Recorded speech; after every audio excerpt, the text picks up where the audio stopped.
सावधान.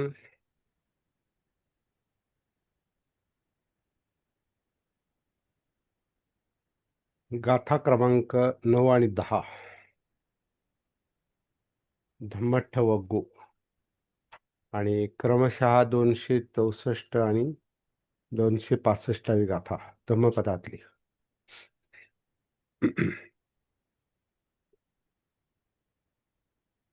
न मुंडकेन समणो अभ्भतो अलिकं भणं इच्छा लोभ समापन्नो समणो किं भविष्यति योच समेति पापानि अणुस्थूलानि सब्बसो समितत्ता हि पापानं समणोति पौच्छति.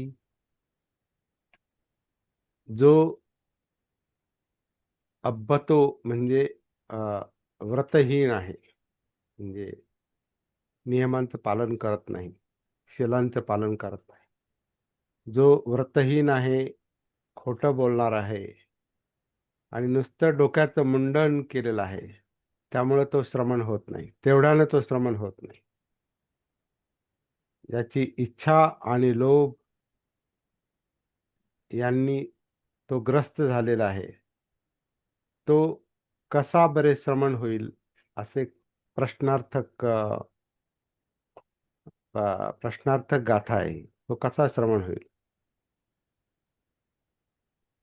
मग श्रमण कोण असतो? तर जो लहान मोठ्या सर्व पापांचं शमन करतो आणि त्या पापांचं शमन केल्यामुळं त्याला श्रमण म्हटलं जातं. आता या गाथेमध्ये श्रमण कोण आहे किंवा श्रमण कोण असतो आणि कोण नसतो असा हा विषय आहे. आणि सरळ आहे, शब्द अगदी सरळ आहेत. श्रमण म्हणजे बुद्धांचा शिष्य. बुद्ध ज्यावेळेला दीक्षा द्यायचे, भिक्षू बनवायचे, त्यावेळेला त्याचं मुंडन केलं जायचं आणि त्याला चिवर दिलं जायचं किंवा तो चिवर परिधान करायचा आणि मग श्रमण झाल्यानंतर तो श्रामणेर व्हायचा. आधी श्रामणेर म्हणजे शिकणारा आणि श्रामणेर आणि नंतर मग तो काही कालानंतर भिक्षू, म्हणजे काल जसं आपण पाहिलं परवा, 10 वर्षापर्यंत थेर आणि नंतर महाथेरो, थेरो महाथेरो असं ती क्रम आहे. सुरुवात जो आहे तो श्रामणेर, आणि श्रामणेर म्हणजे जो श्रमण आहे तो श्रामणेर. आणि श्रमण म्हणजे ज्याला आपण ज्युनियर ज्युनियर शिष्य म्हणू, नवा आहे, तो ऐकतोय, शिकून घेतोय. श्रमण प्रयत्न करणार आहे, तो आता पुढे जाण्याचा श्रम करणार आहे, समण. आणि त्याच्यासाठी तो मुंडन करतो, परंतु त्यालाच असं जणू काही एक काय म्हटलं, इशारा दिलेला आहे की नुसतं मुंडन केल्याने कोणी श्रमण होत नाही. न मुंडकेन समणो, मुंडन केल्याने कोणी श्रमण होत नाही. अब्बतो, अब्बतो म्हणजे अव्रती, व्रत म्हणजे शील पालन करणं आणि अव्रत म्हणजे शिलांचं पालन न करणं किंवा नियमांचं, भिक्षू नियमांचं पालन न करणं. अधिकं भणंग, भणंग म्हणजे बोलणारा, अधिकंग म्हणजे खोटं, जो खोटं बोलतो. मुंडन केलंय परंतु रतांचं पालन करीत नाही, नियमांचं पालन करीत नाही, खोटं बोलतो, जे करीत नाही ते करतो म्हणतो, जे करायला पाहिजे ते करतो असं म्हणतो, आणि जे केलं नाही ते केलं असं म्हणतो. त्याच्यानंतर तो इच्छा लोभ समापन्नो म्हणजे तो इच्छा आणि लोभ यांनी युक्त आहे. म्हणजे इच्छा म्हणजे तृष्णा, अतिरिक्त इच्छा. मुंडन केलंय, पिवर घातलंय, आता भिक्षापात्र हातात आहे आणि धम्म शिकायचा आहे, जीवनाच्या संपर्कात यायचंय, व्रतांचं पालन करायचंय, नियमांचं पालन करायचं, म्हणजे काय भिक्षू नियम किंवा शील आहेत भिक्षूंची जी काय असते त्याला सांगायचे ते.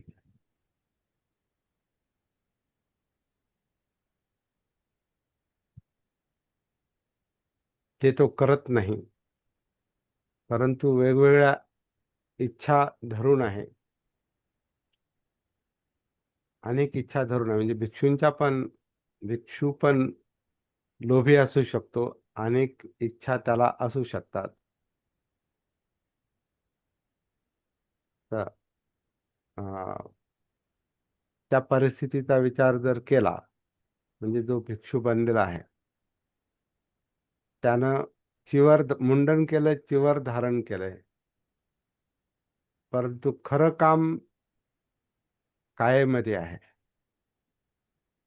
म्हणजे वर्तनामध्ये आहे, बोलण्यामध्ये आहे, बोलण्याच्या पातळीवर आहे, मनाच्या पातळीवर आहे, चित्ताच्या पातळीवर आहे. आणि त्याच्यासाठी हे सगळं केलेलं असतंय मुंडनाने. श्रमंत जो बनतो तो कायेमध्ये धम्म पाहण्यासाठी एक संधी मिळावी, मोकळीक मिळावी, याच्यासाठी तो ते करतो. म्हणजे अशी बुद्धांची अपेक्षा असायची. परंतु आतमध्ये काय करतोय, स्वतःमध्ये काय करतोय, कायेच्या पातळीवर, वाणीच्या पातळीवर, मनाच्या पातळीवर, किंवा ज्याला आपण सतीपट्टणांच्या भाषेत आपण तो ती साधना करतो का, स्वतःमध्ये उतरतो का, कायेच्या शिलांकडे लक्ष आहे का, जाणीवा पाहतो का, वेदना फिलिंग त्याचं निरीक्षण करतो का, ते त्याला दिसतं का, ते चित्त पाहतो का ज्याच्यामुळे मन विचलित होतं, लोभ द्वेष पाहतो का, हे इच्छा लोभ हे पाहतो का, मनोधर्मांची जाणीव आहे का, की त्याच्यामध्ये इच्छा आणि लोभ आहेत. असं जर असेल तर मग नुसतं मुंडन करून आणि चिवर घालून काही फायदा नाही. नुसतं बनून भिक्षू बनून काही फायदा नाही. अशी ताकीद जणू काही इथे बुद्ध या गाथेतून देत आहेत. तर त्यानं मुंडन जरी केलेलं असेल आणि तो श्रमण जरी बनला असेल, भिक्षू जरी बनला असेल, तर मग तो कसा बरं तसं बनू शकतो, जर त्यानं जर तो खोटं बोलतो, तो नियमांचं पालन करत नाही, मनातल्या इच्छा आणि लोभ याच्यातून बाहेर पडण्यासाठी प्रयत्न करत नाही, तर तो कसा बरं श्रमण होईल, अशी प्रश्नार्थक गाथा आहे. समणो किंग भविष्यती, इच्छा लोभ समापन्नो समणो किंग भविष्यती. इच्छा लोभ यांनी युक्त असलेला तो श्रमण कसा बरं बनेल, अशी प्रश्नार्थक गाथा आहे.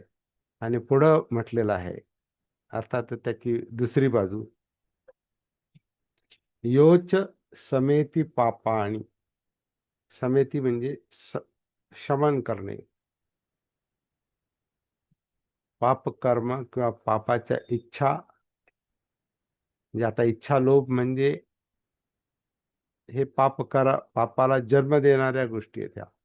वाईट कर्म किंवा वाईट वर्तनाला, वाईट व्रताला, अधम्माला आणि वाईट वर्तनाला जन्म देणारे जन्म देणाऱ्या ज्या गोष्टी असतात त्याला पापकर्म म्हटलेलं आहे. पाप पुण्य ही इतर धर्मातली जी संकल्पना आहे ती इथं नाही. इथं वाईट कर्म, पापकर्म ते आहे ज्याचा परिणाम विचलन आहे, चित्ताचा कंप आहे, दुःख आहे, ताणतणाव आहे, टेन्शन आहे, भय आहे, असुरक्षितता आहे. तर ज्याचा परिणाम असा वाईट होतो, ज्याचा परिणाम दुःखमय असतो, ते पाप कर्म. आणि त्याच्या विरुद्ध जे आहे तर ते पुण्य कर्म म्हणण्यापेक्षा त्याला कुशल कर्म म्हटलेलं आहे. कुशल म्हणजे असं कौशल्य संपादन करायचंय की ज्याच्यामुळे पाप घडणार नाही. म्हणजे ते शिकून घ्यायचं कौशल्य आहे. श्रम त्याच्यासाठीच करतो तो, करायचे असतात. श्रमणाने श्रमणाने श्रम त्याच्यासाठीच करायचे असतात, जे तेच कौशल्य कमवायचं असतं, जेणेकरून कायेच्या पातळीवर वाचेच्या पातळीवर पापकर्म घडणार नाही, ज्याचा परिणाम दुःखमय होईल, यातनामय होईल. अशी ती लिंक आहे. तर ज्याने पापांचं शमन केलेलं आहे,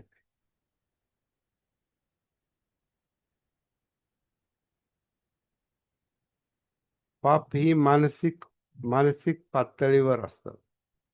पाप हे मानसिक पातळीवर आहे आणि वर्तन हे कायिक आणि वाचिक पातळीवर आहे. व्रत सद्वर्तन तेव्हाच होतं जेव्हा मनामध्ये पापाची भावना नसते.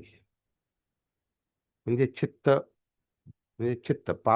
पापाची भावना ही चित्तामध्ये, त्याच्याविषयीचा विचार, मनोधम्म अधम्म हे मनामध्ये, आणि कायेच्या द्वारे वर्तन किंवा वाणीच्या द्वारे वर्तन, असं ते काय म्हणतात, त्या त्या ठिकाणी त्या त्या गोष्टी घडतात आणि सगळ्या एकमेकांशी संलग्न आहेत.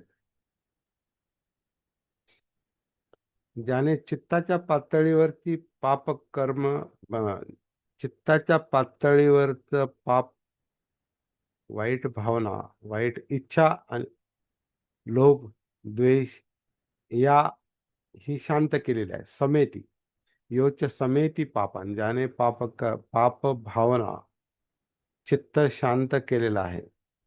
आणि अगदी अणुंग थोलानी सब्बसू, अणुंग म्हणजे छोटे, थोलानी म्हणजे स्थूल मोठाली, छोटी मोठी सगळ्यात पापाच्या इच्छा, लोभ या ज्यानं शांत केलेले आहेत आणि पाप मिटवलेला आहे, संपवलेला आहे. समणोती पौच्छती, त्याला समण म्हटलं जातं. तर सरळ सरळ व्याख्या केलेली आहे. श्रमण कोण असतो, श्रमण कोण नसतो. तर अशा प्रकारची ही जोडी आहे. आता प्रॅक्टिकली हे काम कसं करायचं, तो मुद्दा महत्वाचा असतो. आता बहुतेक गाथांमध्ये काय करायला पाहिजे हे सांगितलं जातं, त्याचं स्पष्टीकरण केलं जातं. परंतु कसं करायला पाहिजे, हे कसं साध्य होईल, हा भाग मात्र त्याहीपेक्षा जास्त महत्वाचा आहे. काही काही ठिकाणी त्याचं सुस्पष्ट असं स्पष्टीकरण केलेलं आहे. काही सुत्त ही प्रॅक्टिस करायला लावणारी सुत्त आहेत. त्याचा एक वेगळा अभ्यास करण्याची आणि प्रॅक्टिस करण्याची आवश्यकता असते. आता हे भिक्षूंना जरी म्हटलेलं असलं तरी हे सगळ्यांना लागू आहे. बुद्धाच्या काळात भिक्षूंना उद्देशून बोलत होते म्हणून भिक्षूंचा उल्लेख येतो जास्त. आणि आधुनिक काळामध्ये ते सगळ्यांनाच लागू आहे. त्याही काळात सगळ्यांना लागू होतं. परंतु बहुतेक गोष्टी ज्या असतात त्या कालसापेक्ष असतात. म्हणजे त्या त्या काळात काय परिस्थिती आहे त्यानुसार ती भाषा तयार होते. जसं आता आपण आपल्या परिस्थितीतली भाषा बोलतो. आपण आंबेडकरी बौद्ध म्हणून एक वेगळी भाषा वापरतो, कारण ती आजची परिस्थिती आहे. किंवा ती बाबासाहेबांच्या काळातली परिस्थिती होती. आणि त्याच्यानंतर आत्ता बाबासाहेब नाहीत, परंतु आंबेडकरी लोक आणि आंबेडकरी बौद्ध लोक ही एक वेगळीच काय म्हणू त्याला, कॅटेगरी, हीच वेगळीच परिस्थिती आधुनिक काळामध्ये निर्माण झालेली आहे. आणि ती अशी का झाली, ती अशी का झाली, याचं मुख्य कारण बाबासाहेब आहेत. कारण बाबासाहेबांनी जो प्रश्न हातात घेतला होता, तो प्रश्न खूपच यातनादायक आणि खरं म्हणजे ती परिस्थिती माणसांचं, ज्याला बाबासाहेबांनी राखरांगोळी असा शब्द वापरला आहे, जीवनाची राखरांगोळी करणारी ती परिस्थिती होती, ज्याला अस्पृश्यता म्हटलेलं आहे. तर त्या परिस्थितीत त्यांनी स्वतःला आणि स्वतःच्या समाजाला बाहेर काढण्याचा प्रयत्न केला. आणि त्याच्यात ते बऱ्याच अंशी यशस्वी झाले. परंतु त्यांची जी अंतिम इच्छा होती, आम्ही माणुसकी प्राप्त करण्यासाठी धडपडतो किंवा मनुष्य मात्राला पूर्णावस्थेत नेण्यासाठी आम्ही प्रयत्न करतो. म्हणजे फक्त अस्पृश्यता हा विषय नव्हता राहिला. आता माणूस कसं बनायचं हा प्रश्न होता. म्हणजे चांगलं वर्तन कसं करायचं, चांगलं कसं जगायचं. आणि अस्पृश्यता हा तर एक तात्कालिक प्रश्न आहे. तो विशिष्ट लोकांनी विशिष्ट पद्धतीनं कृत्रिमरित्या निर्माण केलेला प्रश्न आहे, समस्या आहे, कृत्रिम समस्या आहे. ती ती सामाजिक समस्या आहे. आणि सामाजिक समस्या असल्यामुळे ती आर्थिक समस्या पण आहे, ती सामाजिक प्रश्न समस्या असल्यामुळे ती राजकीय समस्या पण आहे. पण ती कृत्रिम समस्या आहे. ती विशिष्ट लोकांनी, विशिष्ट समाजाने, विशिष्ट धर्माने आणि विशिष्ट व्यवस्थेने निर्माण केलेली ती एक समस्या आहे. परंतु ती समस्या जरी मिटली, ती समस्या जरी संपली, म्हणजे उदाहरणार्थ अस्पृश्यता जरी संपली, ते सामाजिक प्रश्न जरी संपुष्टात आले काही दिवसांनी, आर्थिक प्रश्न समजा राहिले नाही किंवा राजकीय प्रश्न सुटले,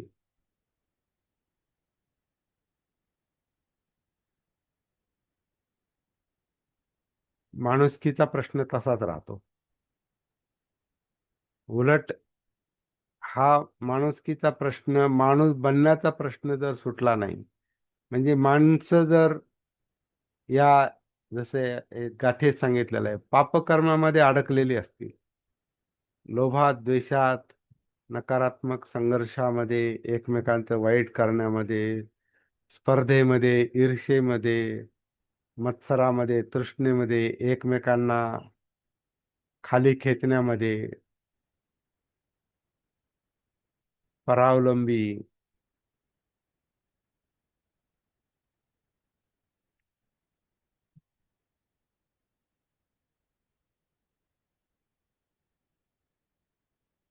झुरळासारखी अशी जर माणसं राहिली, तर त्यांचा कधीच उद्धार होणार नाही, त्यांचा कधीच उत्कर्ष होणार नाही. जरी अस्पृश्यता गेली, जरी आर्थिक प्रश्न सुटले, जरी राजकीय प्रश्न सुटले, सामाजिक प्रश्न सुटले, तरी माणूस बनायचं जर राहिलं, ते काम जर तसंच राहिलं, वर्तन सुधारलं नाही, माणुसकी प्राप्त केली नाही, तर मग नुसतंच भौतिक प्रश्न सुटून आणि राजकीय, आर्थिक, सामाजिक प्रश्न सुटून हित साधणार नाही. खरं हित साधलं जातं ते वर्तनात, सद्वर्तनी माणसांच्यामुळे. आणि त्याच्यासाठी चित्तशुद्धी महत्वाची असते. माणसांना माणूस बनायचं असेल तर माणसांनी जागं होऊन स्वतःची आणि समाजाची चित्तशुद्धी कशी होईल आणि सद्वर्तनी लोक कसे निर्माण होतील, सद्वर्तनी समाज कसा निर्माण होईल, हा प्रश्न हातात घेतला पाहिजे. आणि म्हणून बाबासाहेब धर्मांतराच्या वेळेला म्हटले, आम्ही मनुष्य मात्राला पूर्णावस्थेत नेण्यासाठी प्रयत्न करत आहोत, केवळ सवलतींसाठी आणि अस्पृश्यतेतून बाहेर पडण्यासाठी नाही. आम्ही धर्मांतर नाही करत, आम्हाला चांगलं माणूस बनायचंय. कदाचित त्यांच्या मनात असं पण असेल की आमचे पूर्वज चांगले होते म्हणून त्यांनी काही चांगली कामं केली, ते प्रामाणिक होते. काही महार समाजातल्या काही लोकांबद्दल ते असे उद्गार काढतात की हा हा समाज एक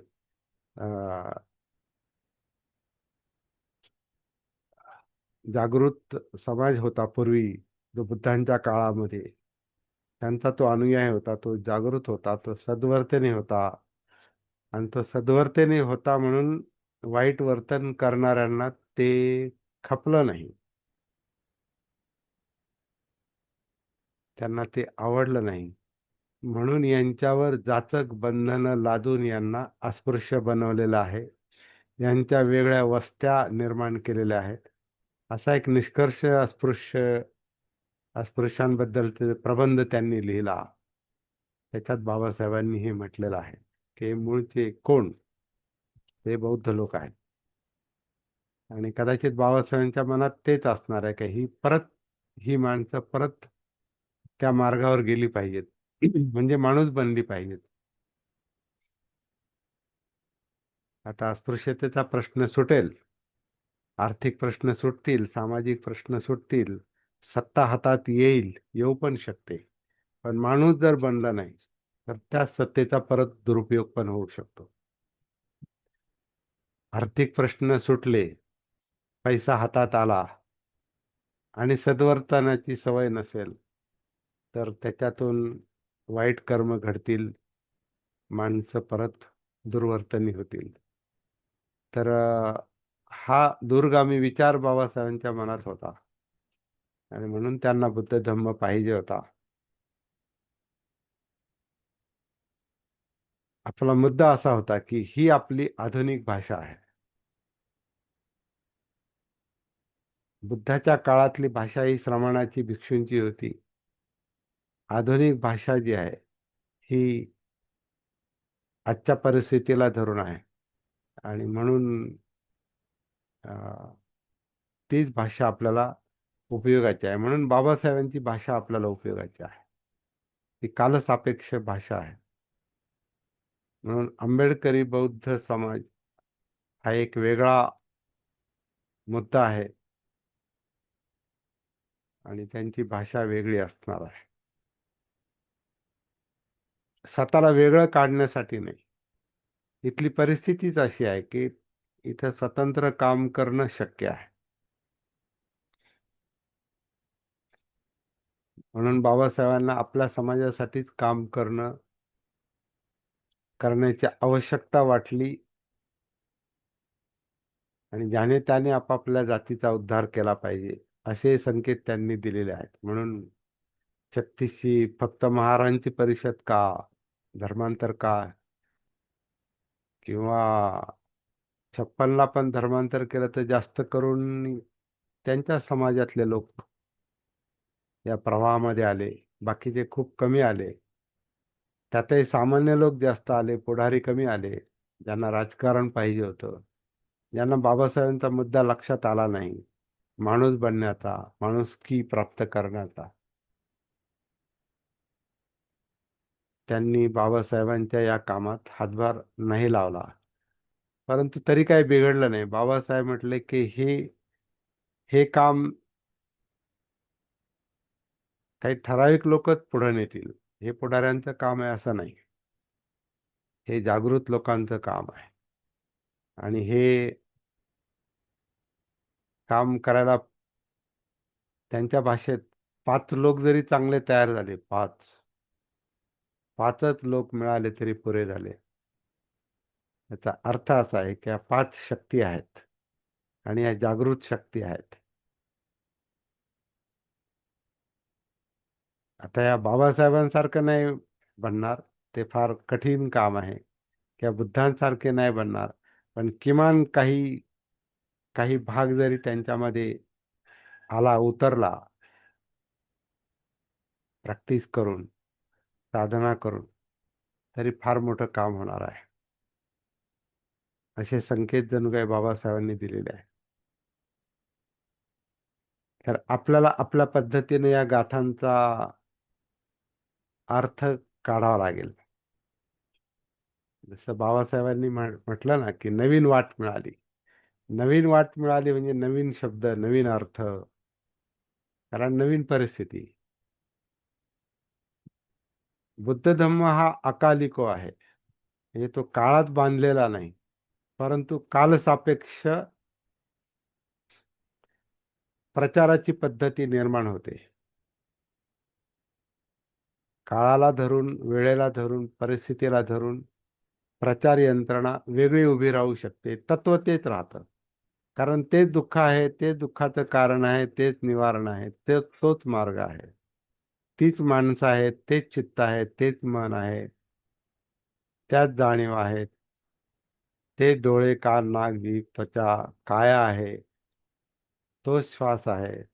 फक्त संस्कार वेगळे आहेत, परिस्थिती वेगळी आहे, पण मार्ग तोच आहे. त्यामुळं अकालिको साक्षातो भगवता धम्मो संदिठ्ठिको अकालिको. याला काळाचं बंधन नाही. काळानुसार धम्म बदलत नाही, परंतु धम्म धम्म पाहण्याची, त्याचा विचार करण्याची पद्धत ही कालसापेक्ष असते. म्हणून आपण म्हणतो बुद्ध हे अस्पृश्य नव्हते, सिद्धार्थ गौतम अस्पृश्य नव्हते, बाबासाहेब राजपुत्र नव्हते. दोघांची परिस्थिती वेगळी होती, परंतु भाषा एकच आहे. ती काळाला धरून आहे. परंतु सत्य जे बुद्धांच्या बाबतीत आणि बुद्धांच्या काळात जे होतं, सिद्धार्थ गौतमांच्या, तेच बाबासाहेबांच्या काळात होतं. तेच आजही आहे, तेच उद्या राहील. म्हणून धम्माचा प्रवाह तोच राहील. बुद्ध धम्म तोच राहील. संघ बदलत राहतील.